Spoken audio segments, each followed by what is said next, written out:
오늘 제가 점심을 먹다가 그 앞에서 이제 집사님께서 얘기하시는 이야기를 들어보니까 이렇게 말씀하시는 걸 이제 제 귀에 들렸습니다. 이 시간이 너무 빨리 간다. 시간이 너무 빨리 간다. 30대는 30km고 50대는 50km고 이렇게 하니까 아이고 65세 더 넘어봐라. 65 넘어가면 더 빨리 가는 듯하다. 이렇게 피부로 와닿는다는 얘기를 하시면서 이런 얘기를 했습니다. 왜 그러면 빨리 가는 줄 아냐? 라고 물어보시니까 이렇게 얘기하십니다. 우리가 시간이 빨리 간다고, 시간이 아깝다고 자꾸 느껴지니까, 우리 마음속에 시간이 아깝다는 마음이 자꾸 느껴지면서 시간이 자꾸 빨리 가는 듯하게 보입니다. 학생들한테 물어보면 시간이 빨리 더디게 가는 것 같이 느껴지는 거예요. 시간이 그렇게 아깝지 않은 거예요. 빨리 갔으면 좋겠다는 그 마음 때문에 더디 가는 거 느껴지지만 시간은 똑같습니다. 우리는 어떻게 느끼느냐가 따라서 틀려지는데 어떻게 보면 살아가면서 집착이 더 가능한 것이 우리 인생인데, 그렇다면 사람이 무엇으로 사는가라는 제목이 참 저에게도 이 제목을 저번 주에 제가 서점에 가서 책을 구매하러 갔다가 하필이면 책을 살 마음은 없었는데 이 제목이 들어왔는 책이 있었습니다. 소책자를 제가 집어들고 계산대에 가서 계산을 하니까 2,600원이 나왔어요.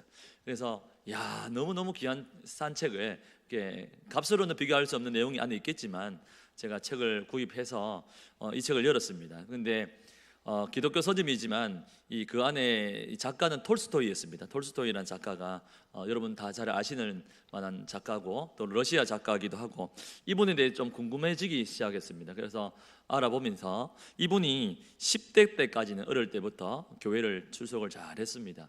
그러다가 55세 때 되어서 다시 이제 죽게 돌아옵니다. 10대 때까지 다니다가 교회를 떠나고 드디어 55세 때 다시 주님 앞에 돌아와서 하나님께로 돌아와서 그리고 여러 책을 쓰게 되는데, 그 중에 신앙론이라는 책 중에 이런 내용이 있습니다.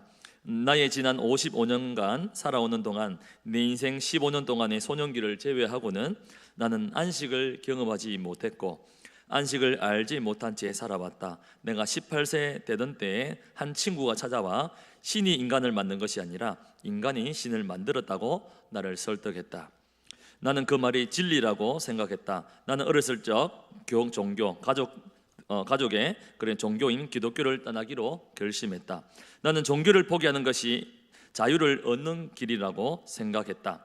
나는 심지어 종교는 속박이라고 생각했다. 그러나 내 나이 55세에 이제 나는 내가 버린 어머니의 품과 같은 신앙의 품으로 돌아온다. 나는 종교로 돌아온 것이 아니다. 나는 예수 그리스도에게로 돌아왔다. 그리고 나는 예수 안에서 다시 참된 안식을 발견했다. 이 사람이 작가가 이제 10대 때 돌아갔다가 주님을 품을 떠났다가 55세 때 돌아와서 정말 진리는, 정말 참 행복은, 참 기쁨은 세상에 있는 것이 아니라, 보여지는 것이 있는 것이 아니라 바로 하나님의 안에 있다는 것을 철저하게 깨달았다는 것입니다. 여러분, 진짜 복은 외부에 있는 것이 아니라 진짜 복은 우리 주님 안에 있는 줄 믿으시길 바랍니다. 우리 열왕기하 18장 7절 말씀에 이런 말씀이 있습니다. 우리 다 같이 한번 읽겠습니다. 여호와께서 그와 함께 하심에 그가 어디로 가든지 형통하였더라. 아멘. 이것이 진짜 복입니다. 하나님과 함께 하는 것 자가 진짜 복 있는 인생입니다. 돈 많이 버는 사람을 복되다 하지 않습니다. 많은 권력을 가진 사람을 복되다 하지 않고 그저 부자고 권력자라고 얘기합니다. 진짜 행복자는 주 안에 있음을 꼭 믿으시길 바랍니다. 그래서 여러분은 이미 행복자요, 복된 존재가 되었습니다. 그러므로 말미암아 오늘도 하루를 살아가면서도 나는 왜 이렇게 가지지 못했다고 불평하지 마시고, 이미 여러분은 복 있는 인생이기 때문에, 사람은 보여지는 것으로 사는 것이 아니라 바로 하나님으로 살아가는 줄 믿고 날마다 믿음으로 살아가는 여러분 되시길 축복합니다. 그러면서 이 작은 속책자에 이런 내용이 저한테 망치로 탁 두드리듯이 전체를 요약하듯이 저한테 들려주는 이야기가 있었습니다. 이렇게 기록합니다. 나는 이제야 깨달았다. 사람이 오직 자기 자신의 일을 생각하는 마음으로 살아갈 수 있다고 하는 것은 그저 인간들의 생각일 뿐이라는 것을, 인간은 오직 사랑의 힘에 의해 살아가고 있다. 따라서 사랑의 마음으로 가득 차 있는 사람은 하나님의 세계에 살고 있는 것이고 하나님은 그 사람 속에 계시는 것이다. 왜냐하면 하나님은 사랑이기 때문이다. 여러분, 사랑은 머리로 하는 것이 아니라 가슴으로 합니다. 그래서 이렇게 표현하잖아요. 젊은 사람들이 내 니 좋아한대 아니고 니 안에 내 있다, 이렇게 표현합니다. 왜냐하면 정말 네 속에 내가 너를 사랑하는 마음이 가득하다고 그렇게 표현하는 것 아니겠습니까? 여러분, 사도행전을 새벽에 묵상하고 또 설교하면서 이런 생각이 문득 들었습니다. 사도 바울이 어쩜 하나님 앞에 저렇게 열심을 가지고 목숨을 다할까지. 그래서 사도 바울이 순교당한 곳에 보면 이 머리에 이게 절도가 돼가지고 뭐 이게 3번 튕겼는데 튕긴 자리마다 우물이 솟았다 해서 거기 기념 장소도 있고 합니다만, 이 목배임을 당할 정도로 하나님 앞에 충성스럽고 또 충성스럽게 어찌 저렇게 할 수 있었을까, 어떤 힘에 이끌렸을까 좀 궁금했습니다. 그런데 정말 저는 이 사람은 무엇으로 사는가 이 말씀을 보면서 그렇구나, 이 사도 바울은 하나님을 정말 사랑하고 있었구나, 그 사랑에 미여 있었기 때문에 순교까지도 할 수 있었겠구나라는 생각이 들었습니다. 여러분, 하나님을 사랑하십니까? 하나님은 머리로 하는 것이 아니라 사랑은 가슴으로 하는 겁니다. 오늘도 이 오후 시간, 이 나른한 시간에 오늘도 주님과 깊은 교제가 있기를, 그 사랑이 다시 한번 더 연결되기를 주님의 이름으로 축복합니다. 이 마이크가 아무리 좋아도 이 떨어져 있으면 소리가 아무리 나지 않고 말짱 도루묵인 것처럼, 그러나 이것이 연결만 되면 소리가 나지 않습니까? 우리 인생도 아무 것들 많이 가져도, 좋은 아파트 아무리 100채를 가진다 할지라도 주님과 하나님과 연결되지 않으면 아무짝에도 소용없습니다. 여러분, 날마다 하나님과 연결되어서 사람이 복된 인생 날마다 살아가시기를 축복합니다. 여러분, 오늘 또 지금 이 순간에도 예수님은 참된 안식과 크신 은혜가를 경험하고 있는 여러분 되기를 바랍니다. 그렇다면 오늘 우리가 왜 그토록 하나님이 우리 인생에 필요할까? 사람은 그러면 하나님으로 살아간다면, 그 사랑으로 살아간다면 왜 우리 인생은 그렇게 하나님이 필요합니까? 라고 하는 질문이 우리에게 다시 한번 대두됩니다. 사랑하는 여러분, 우리는 하나님 없이는 살 수 없도록 지어졌기 때문에 그렇습니다. 우리 인생은 하나님 만드셨고 하나님이 창조하신 창조주가 되십니다. 여러분, 우리가 그 하나님을 만났다면 우리는 한시도 그 하나님 없이 살 수 없도록 지음받은 존재이기 때문에 여러분, 날마다 그 나를 창조하시고 나를 지으신 하나님과 날마다 교제하면서, 하나님 정말 이 봄꽃이 얼마나 아름답습니까? 저도 제 책상에 일부러 이 노란 꽃도 몇 개 꽂아 넣고 뭐 이렇게 봄꽃 이렇게 좀 꽂아 놨습니다. 왜냐하니까 요즘 들어서 꽃이 더 아름다워지고 정말 색깔이 얼마나 아름다운지요. 저렇게 누가 물감을 칠해도 칠할 수 없는 저 아름다운 색색을 어떻게 누가 만드셨을까? 그렇다면 여러분, 이 팔을 한번 움직여 보십시오. 이 팔을 한번 평생 동안 구리스를 안 치잖아요. 구리스 한번 안 쳐도 어떻게 평생 동안 팔이 우리 움직이는지, 맞죠? 얼마나 감사한 겁니까? 하나님께서 다 창조하신 여러분 몸과 마음, 날마다 하나님 앞에 감사하는 여러분 되길 바랍니다. 여러분, 하나님 안에 참된 안식을 경험하시고, 그렇다면 하나님을 만난 사람들은 참 겸손합니다. 제가 아는 사람 중에 하나님을 안다, 난 하나님을 많이 알아요, 하나님을 안다 하는 사람은 제가 아는 기준에는 참 겸손한 사람입니다. 그 겸손한 사람은 머리로 아는 사람이 아니고, 진짜 겸손이라는 뜻이 무엇인지 아십니까? 참 겸손은 내가 하나님 앞에서 얼마나 큰 죄덩어리인지를 알고 깨닫고 엎드리는 사람이 진짜 겸손한 사람입니다. 그런 사람을 잘 보지 못했지만 제가 그런 사람을 만나면 참 행복합니다. 자기 자신이 날마다 큰 죄악 무독한 죄인 줄 알고 하나님이 없으면 안 된다고 날마다 주님과 가까이 하는 사람, 그 사람이 겸손한 사람입니다. 그러면 교만이 뭐겠습니까? 하나님을 의지하지 않는 모든 것 다 하나님 앞에 교만이라는 것입니다. 여러분, 오늘 사람은 무엇으로 사는가? 돈으로 사는 것이 아니고 명예로 사는 것이 아니고 오직 하나님의 은혜로 살아가는 줄 믿고 날마다 주님 안에 붙어있는 여러분 되기를 축복합니다. 그러면 우리 인생은 고민해야 할 것이 있습니다.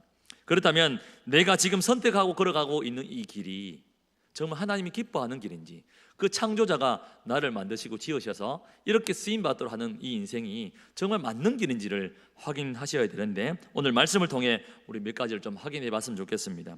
오늘 본문 중에 자주 등장하는 말씀이 이런 본문입니다.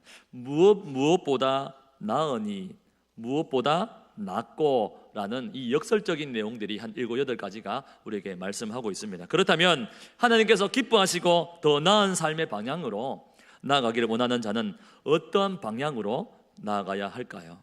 우리 한번 첫 번째 한번 말씀 보겠습니다. 끝이 좋은 것을 선택하십시오. 우리 1절 말씀 다 같이 한번 읽겠습니다.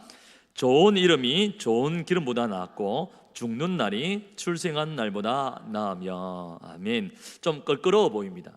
이 말씀이 서점을 봐도 죽는 날이 어떻게 출생한보다 더 낫겠습니까?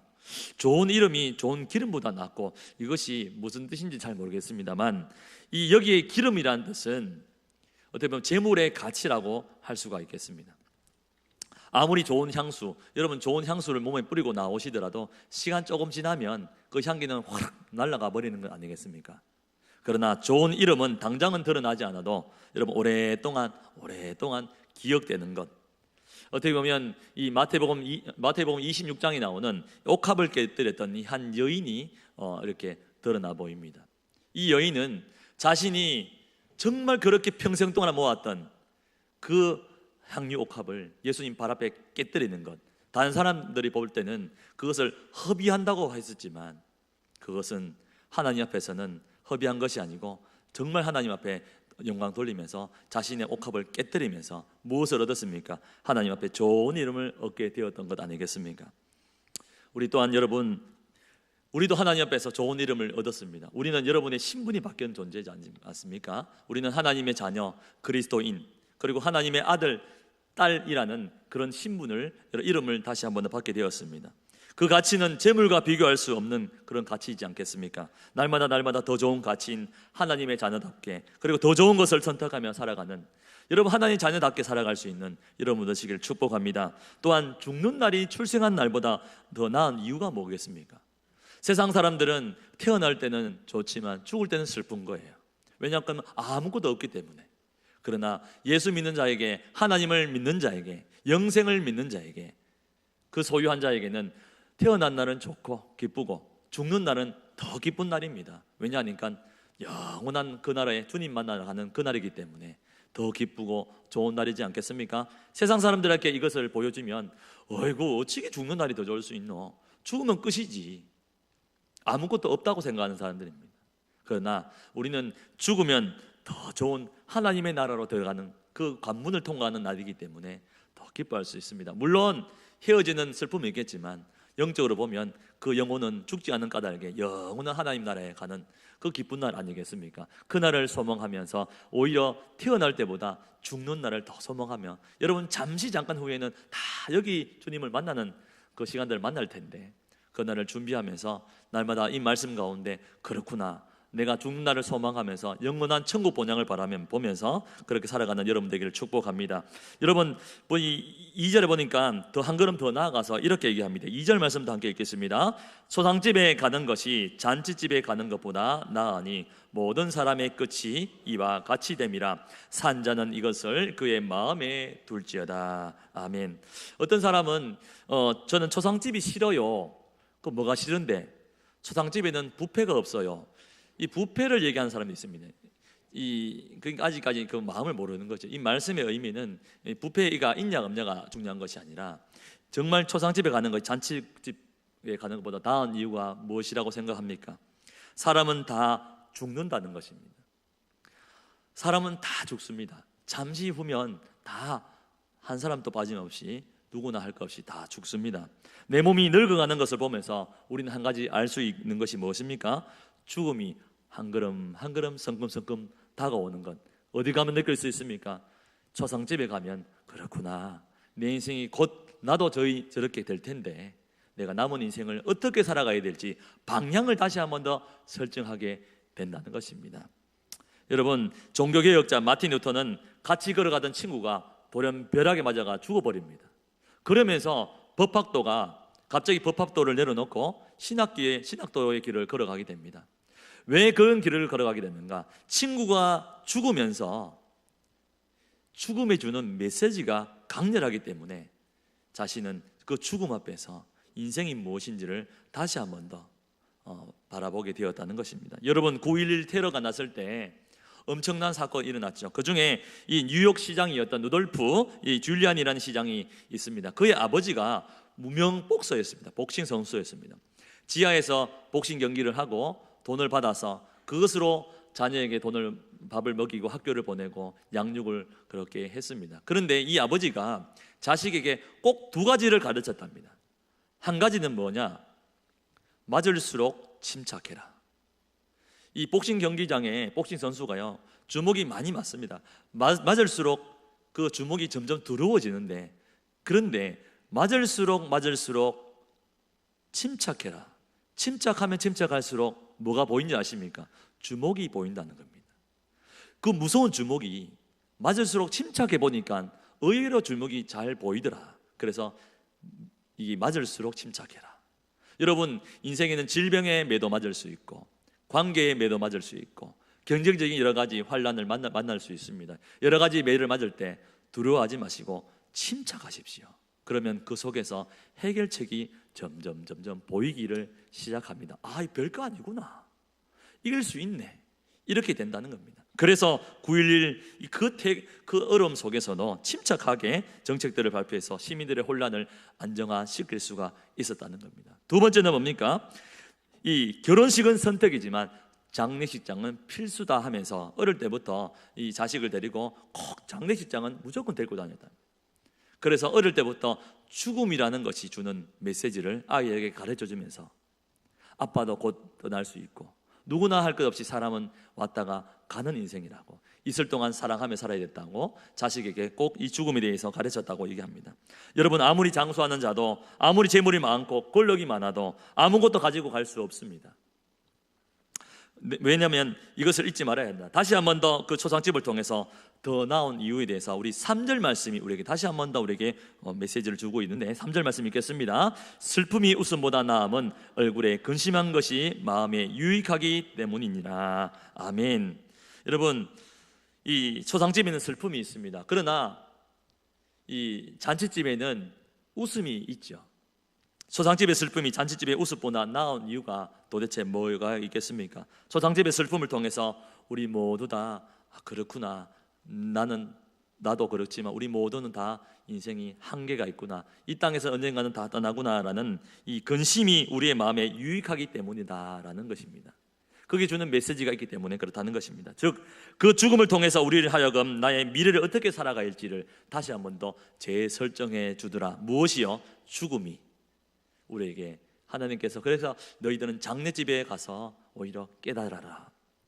잠깐 후에 영원한 인생이 아니라 이 땅에서는 마감되지만 영원한 하나님의 나라에서 영원한 복된 인생을 살 것이라고, 그래서 어떻게 살아갈지를 다시 한 번 더 설정하고 재설정하라고 얘기합니다. 여러분, 안동에 가면 아주 유명한 장례식장 대부가 있습니다.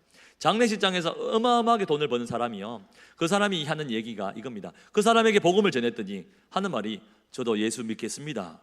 아, 그래요? 그런데 하는 말이 이렇습니다. 제가 장례를 치러보니까 나는 죽는 사람들을 하루에도 수십 구를 봅니다. 사람이 죽으면 딱 두 종류입니다 라고 얘기하면서 딱딱한 시신과 부드러운 시신이 있더라는 겁니다. 그래, 왜 이런 차이를 알까라고 궁금해서 보니까 예수 믿지 않은 사람의 시신과 예수 믿고 죽은 사람의 시신이 차이가 나더라는 겁니다. 그래서 이야, 그렇구나, 이 부들부들한 시신이 예수 믿는 시신이면 딱딱이 굳은 시신은 뭔가 죽기 전에 무엇을 보면서 경직이 되고는구나 라는 것을 이 사람을 알게 됩니다. 그러면서 자기도 얘기합니다. 언젠가는 나도 믿겠습니다. 그런데 지금은 못 믿겠습니다. 왜냐하니까 돈을 너무 많이 벌어서 이 돈을 좀 다 쓰고 마지막 때에 깔끔하게 예수 믿고 저는 천국 가겠습니다 라고 얘기하더라고요. 여러분, 이분이 한 가지 모르는 것이 뭡니까? 언제 죽을지를 모른다는 겁니다. 오늘 가다 죽을지 내일 가다 죽을지 모른다는 겁니다. 이 사람의 계획이 잘못됐겠죠. 여러분, 병원에 갔는데 의사가 얘기합니다. 1년 남았습니다. 6개월 남았습니다. 이 소식을 듣는 사람들이 많이 있습니다. 우리 주위에도 많이 있고요. 병원에서 6개월, 1년 남았다는 소식을 듣고 그때부터 돈을 모으는 사람이 어디 있겠습니까?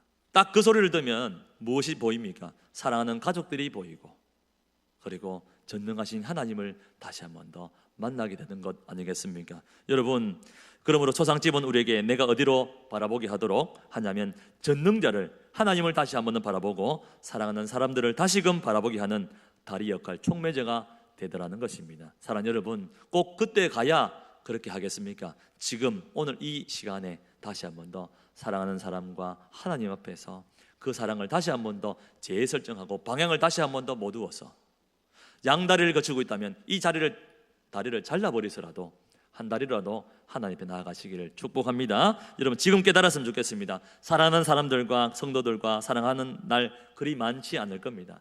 남은 날 동안에 사랑하시고 이해하시고 용납하시고 주님 앞에서 철저하게 깨닫고 기도하시는 여러분 되기를 축복합니다. 그래서 4절에는 이런 말씀이 있습니다. 지혜자의 마음은 초상집에 있으되 우매한 자의 마음은 그래서 혼인집에 있다.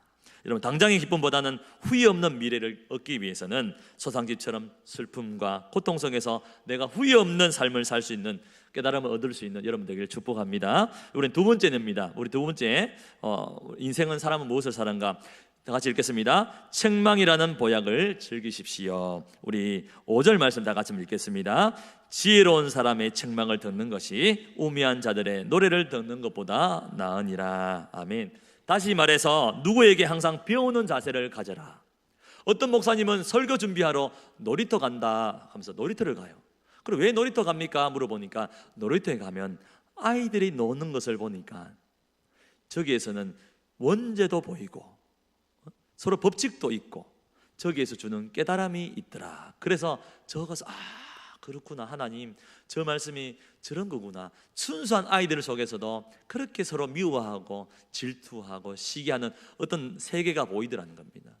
여러분, 우리 인생 속에는 책망 듣는 것을 좋아하는 것 아무도 없습니다. 저도 마찬가지로 누군가 책망을 하면 그 책망의 소리가 그렇게 달갑게 느껴지지 않습니다. 그런데 그 책망보다 더 무서운 것이 무엇인지 아십니까?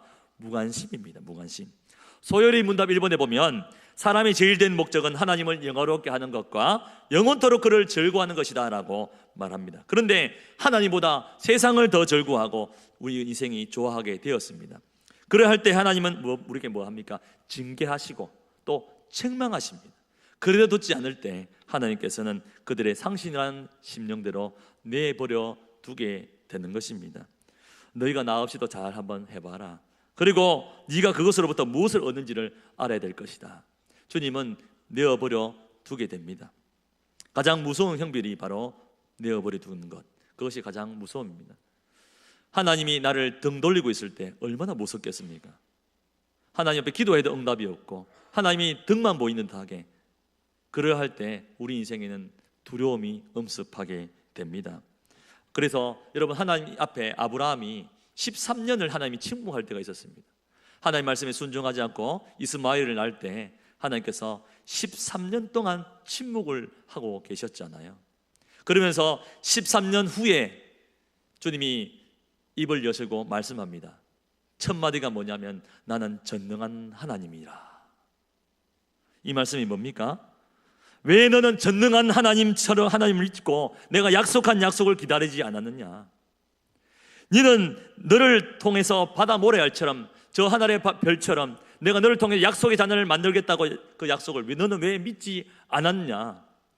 다시 한 번 더 책망하면서 나는 전능한 하나님이라 라고 하나님 말씀하고 계십니다. 이렇게 하나님은 아브라함에게 13년의 침묵을 깨고 책망을 드디어 시작하셨습니다. 하나님께서 책망하셨다는 말씀 무슨 뜻인지 아시잖아요. 다시 너의 인생 속에서 내가 다시 너에게 인생 속에 개입해서 너를 다스리겠다고 우리에게 회복의 메시지로 우리를 책망하고 계시다는 겁니다. 여러분, 부모가 나를 무엇해도 가만 놔둘 때 얼마나 그것이 무서운지 아시겠습니까? 하나님이 나에게 등 돌리고 있을 때 어떤 잘못을 해도 하나님 아무 징계도 안 하시던데 괜찮던데, 그것이 가장 무서운 형벌이잖아요. 사실은 저희 아침에 목사님하고 조회를 합니다. 조회를 하면 목사님 통해서 이런저런 새벽기도 때 본문을 잘못 잡아 이렇게 해서 해석해라든지 여러 가지 목사님 통해서 책망도 듣기도 하고 훈시도 듣기도 하고 그렇게 합니다. 그런데 저는 제 개인적으로 그 시간이 아주 달게 느껴지는 것이, 그 책망하는 사람이 이제까지 저한테는 없었어요. 이 목사 이렇게 해라 저렇게 해라, 그렇게 하면 안 된다, 지금 현실이 어떤데 앞으로 이러한 부분을 좀 보완해라, 이렇게 나에게 책망해 주는 사람이 있다는 것이 얼마나 저는 달갑게 느끼는지 모르겠습니다. 내 곁에 그렇게 책망할 사람이 있을 때가 그리울 때가 오지 않겠습니까? 언젠가는. 그래서 우리 인생은 깨달아야 합니다. 내 곁에 아직도 나를 책망해 주는 남편이 있다는 것, 아내가 있다는 것, 부모님이 계시다는 것, 여러분 복인 줄 믿으시길 바랍니다. 아이고 막 그만해 하이소, 이게 아니고 책망해 주셔서 감사합니다, 보약 한 잔 드십시오, 이 책망이 보약입니다. 그거를 달게 먹으면 보약입니다. 이 내한테 캣째 이러면 그것이 쓴약이 되지만 오히려 그것을 달게 느끼면 아 그렇구나, 내게 잘 소화하셔야 됩니다. 보약을 잘못 먹으면 머리가 허옇게 된다 하잖아요. 잘 먹게 되면 그것이 오히려 내 양약이 되어서 내 속에서 좋은 보가 되고 그렇게 나를 힘있게 해주는 그런 약이 됩니다. 여러분, 하나님께서 우리에게 책망하십니다. 말씀으로 우리를 책망해 줍니다. 그런데 오늘 말씀하시잖아요. 지혜로운 사람의 책망이 우매자들의 노래, 칭찬과 아첨을 듣는 것보다 낫다. 아이고 잘한다, 이 목사 말씀 잘 전한다, 은혜로웠다, 이 말씀, 그것은 우리를 사람으로 깊어지지 않게 하지 않는다는 것입니다. 그러므로 말미암아 여러분 잘 듣고 잘 소화해서 오늘 또 하나님 말씀 우리에게 두드리는 이 말씀을 잘 말씀을 받아들이고 하나님 말씀 소리를 잘 듣고 날마다 말씀 보약으로 강건해지시는 여러분 되기를 축복합니다. 우리 마지막으로 자신의 마지막을 항상 생각해야 됩니다. 우리 8절 말씀 다 같이 한번 읽겠습니다. 일의 끝이 시작보다 낫고 참는 마음이 교만한 마음보다 나으니. 아멘. 우리 인생은 마지막을 항상 생각하며 살아가야 됩니다. 오늘이 마지막 인생처럼. 제가 참 그분의 말을 아직까지도 귀에 맴들었는데, 저는 집에서 나올 때 오늘 인생이 마지막인 것처럼 항상 정리하고 나옵니다. 정리하고 옷도 정리해 놓고, 그리고 옷도 싹 해놓고, 누군가 내가 오늘 마지막이니까 정리하고 와도 뭐 치울 곳이 없는 거예요. 싹 정리해 놓고 통장도 싹 정리하시고 깔끔하게 정리하시면서 오늘이 마지막이라도 이렇게 뭔가 군더더기 없는 것처럼. 저번에 한번 말씀드렸잖아요. 저희 아버님 옆에 돌아가신 분이지만 자식들이 마지막 날 와가지고 큰아들이 와가 얘기합니다. 엄마 돈 어딨노? 통장 어딨노? 하니까 어머님이 힘을 주고 마지막으로 얘기합니다. 다라이 밑에. 이것이 인생의 마지막 되어야 할 수가 있다는 것이잖아요. 얼마나 허무합니까? 우리 인생은 그렇게 끝나면 안 되는 인생이잖아요. 자녀들에게 복을 주고 나눠주고, 그리고 여러분 인내하면서 하나님 말씀 앞에서 그들 믿음으로 살아가야 되는데 마지막을 항상 생각하며 살아야 된다고 얘기합니다. 그리고 참는 마음이 교만한 마음보다 낫다. 여러분, 교만에 받는 말은 겸손이라고 생각하는데 오늘 여기서는 참는 마음, 인내가 교만의 반대라고 기록합니다. 모든 삶의 태도가 교만이라는 것이죠. 교만이라는 말은 하나님을 의지하지 않는 삶의 모든 태도를 교만이라고 할 때 오늘 다윗은 하나님 앞에서 참 겸손했습니다. 우리 시편 40편 1절 말씀 우리 다 같이 한번 읽겠습니다. 시편 40편 1편입니다. 내가 여호와를 기다리고 기다렸더니 귀를 기울이사 나의 부르짖음을 들으셨도다. 아멘. 다윗이 하나님 앞에 얼마나 기다렸으면 반복해서 내가 여호와를 기다리고 또 기다렸다. 하나님의 때가 올 때까지 기다리고 기도했다는 것입니다. 여러분, 하나님 앞에 기다렸더니 기다린 그 결과가 무엇입니까? 40편 2절 말씀에는 이렇게 하나님 말씀합니다. 42절입니다. 나를 기가 막힐 웅덩이와 수렁에서 끌어올리시고 내 발을 반석 위에 두사 내 걸음을 견고하게 하셨도다. 아멘. 하나님을 기다린 결과가 나를 기가 막힐 웅덩이와 수렁에서 나를 결국은 끌어올리십니다. 그리고 나를 반석 위에 결국은 두게 하시고 내 걸음을 견고하게 하셨는데 3절 말씀은 더 기가 막힙니다. 3절 말씀 한번 읽겠습니다. 새 노래로 곧 우리 하나님께 올릴 찬송을 내 입에 두셨으니 많은 사람이 보고 들어하여 여호와를 의지하리로다. 아멘. 내 입에 찬송이 넘쳤다는 겁니다. 여러분, 기쁘지 않습니까? 내가 입에 찬송이 넘치는 것. 내 입에 불평과 원망이 아니라 감사하고 찬송이 넘치는 인생, 하나님께서 결국은 내가 그때를 기다리고 기도했더니 그렇게 이끌어 가시더라. 그 사람을 많은 사람들이 보고 그 사람을 두려워했다. 그 사람이 돈 많은 것을 보고 많은 권력을 가진 것을 보고 두려워한 것이 아니라 그 사람이 여호와 함께 하시는 것을 보고 두려워했다는 것입니다. 그 사람이 참으로 복 있는 인생 아니겠습니까? 그 사람이 참으로 겸손한 인생입니다. 오늘 이러한 비교를 통해서 공통점이 있습니다. 편안하고 안락하고 듣기만 들어도 좋지요. 편안하고 안락한 삶. 그래서 요즘에는 이런 얘기가 있습니다. 휴양을 하면서 휴양의학, 어떻게 휴양하면서 의학한다. 휴양의학이라고 이 휴양을 하면서 심신을 쉬도록 하면서 우리 마음과 마음을 쉬면서 치유하는 그런 휴양의학이 있습니다만, 그러나 오늘 말씀에는 공통점이 뭡니까? 수고와 고난입니다. 좀 듣기만 들어도 좀 거북하지요. 그러나 오늘 하나님께서는 휴양보다는, 안락함보다는 오히려 수고와 고난이 더 복되다라고 이야기하십니다. 왜냐하면 그것이 왜 우리에게 더 좋냐면, 우리 로마서 8장 18절 말씀 한번 다 같이 읽겠습니다. 생각하건대 현재의 고난은 장차 우리에게 나타날 영광과 비교할 수 없도다. 아멘. 이러한 수고와 고난은 우리를 무엇을 바라보도록 만드냐? 바로 하나님을 바라보도록 만들더라는 것입니다. 잔치집보다 초상집을 통해서 하나님을 더 바라볼 수 있고, 그리고 웃는 날보다 슬픈 날, 고난을 통해서 하나님을 더 바라볼 수 있고, 그리고 칭찬보다 책망을 통해서 우리 인생의 신앙의 바른 방향으로 우리를 맞추어 갈 수가 있다는 것입니다. 그러므로 장차 다시 오시겠다고 약속하신 그날에 이르러 우리에게 당한 그 고난이 종착역이 아니라 바로 그 고난을 통해 말미암아서 우리 종착지는 하나님의 영광 가운데 우리를 인도하는 줄 믿으시길 바랍니다. 여러분, 때로는 간증하는 많은 사람들이 이야기를 들어보면요, 이 질병을 통해서 누구를 만났다 얘기하는 겁니까? 하나님을 만났습니다. 여러분, 이지선 자매라고 잘 아실 겁니다. 그분이 이야기합니다. 만약 자신이 사고 이전으로 돌아갈 수 있어도 내가 돌아가기 싫습니다. 전신에 화상을 입어가지고요, 죽기까지 얼굴이 얼마나 많이 변했는지. 그런데 그분이 얘기하는 것은 그 예쁜 얼굴로 다시 돌아가기 싫습니다. 너무너무 충격받는 거. 왜 그러냐 하니까 사고를 통해서 자신의 눈에 보이는 그것, 참으로 많이 잃었다는 겁니다. 그렇지만 정말 중요하고 영원한 것은 눈에 보이지 않는 것에 있다는 것을, 그 안에 진리가 있다는 것을 내가 사고를 당하고 고통을 당하면서 진짜 깨달았기 때문에 이전의 삶으로 돌아가기 싫습니다 라고 얘기합니다. 여러분, 진짜 복은 주님 안에 있습니다. 이 보화가 우리 가운데 흘러넘치는데, 여러분, 주님 안에 오늘도 거하시고 내일도 거하시고 주님 만나는 그날까지 날마다 거하시는 여러분 되기를 축복합니다. 결국은 고난과 환난을 통해서 우리를 어디로 인도합니까? 하나님, 영원한 하나님께로 우리를 인도하고 있다는 것입니다. 그래서 환난을 당할 때 감사하십시오. 공고를 당할 때 오히려 찬송하시길 바랍니다. 그것이 바로 우리를 통해서 그때 하나님을 만나게 되는 오히려 유일한 길이라는 것입니다. 오늘 솔로몬은 왜 이러한 죽음과 초상집, 슬픔과 책망, 근심하는 것, 인내하는 것을 왜 더 소중히 여기라고 했을까요? 사람은 결국 본질로 돌아가 그 안에 참 만족을 누리기 때문에 그렇습니다. 사람은 무엇으로 사는가? 바로 주님으로 삽니다. 우리 주님이 정답입니다. 여러분 인생의 해답은 바로 주님 안에 있습니다. 관계에 문제가 생겼습니까? 정답은 주님이십니다. 먼저 하나님과 관계를 해결하십시오.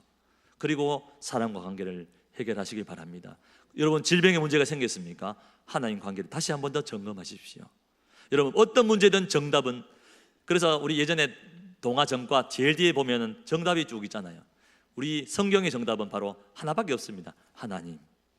여러분, 하나님께로 돌아가십시오.